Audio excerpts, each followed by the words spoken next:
First to you, Rick. Your early take. It was impressive. I mean, it's impressive. I think we're going to talk about, and people keep talking about, are we at full employment? What this is telling you is we're not at full employment. I mean, you look at the structural dynamics around this. By the way, things like education, healthcare, leisure, you have a shifting economy. It is impressive. By the way, growth is moderating. There's no question growth is moderating. We need more people because how the industry, how the world, how the U.S. is changing, service economy, and a need for people in labor-intensive areas, and it's impressive. And then you look at manufacturing retail, it's impressive. Oksana, your thoughts?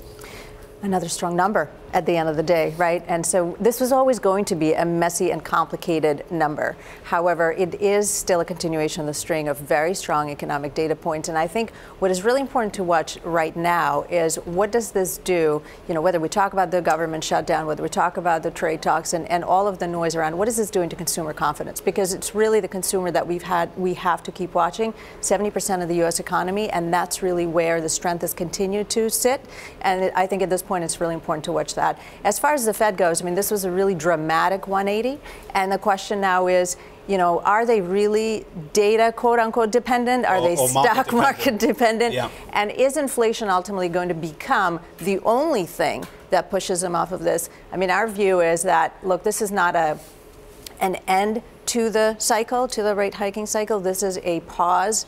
And I think the market completely pricing out any hikes for this year is a position that will be revised. Mike Collins? Yeah, I mean, it's just mind-boggling how many people keep coming off the sidelines into the job market, right? And it doesn't feel like it's an inflationary environment. So if inflation really is the Fed's key data point, they may be on hold for the rest of the year. I want to bring in Michael Gapen, Barclays chief U.S. economist, joining us from the trading floor here in New York. Michael, 100 straight months of hiring growth in America. How much longer can this go on for?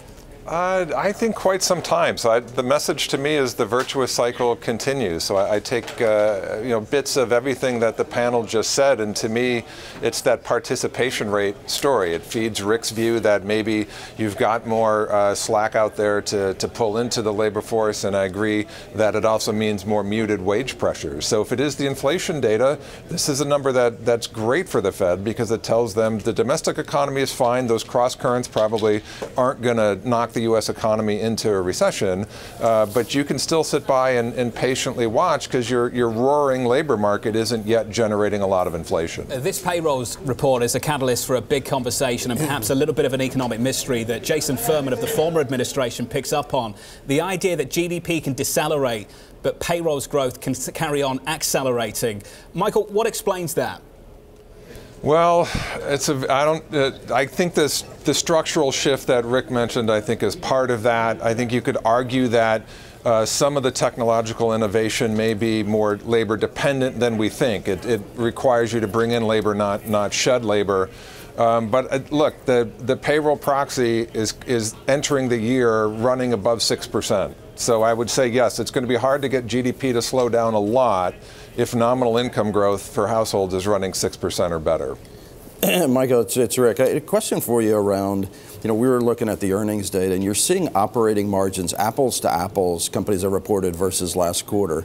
Operating margins, gross margins coming down a bit, suggestive of we need to hire more people, you need wages are accelerating, albeit not overheating, but accelerating. How do you think about that for forward growth? And we think it's one of the things that moderates growth a bit. As companies have to, earnings would get pressured by that, no?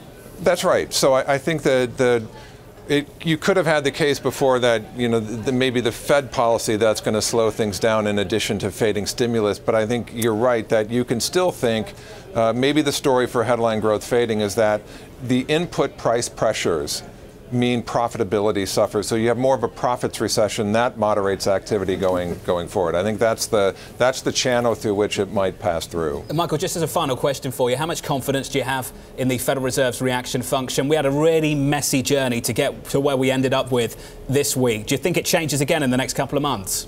I think maybe in the second half of the year. Look, in their defense, talking about turning points in policy is hard. The SEPs are kind of a great medium-term framework, but communicating those turning points is difficult. I've been critical of the shift in messaging, but I think for now, I think they can ride this out, and I still don't think that they're going to make another move until the second half of the year.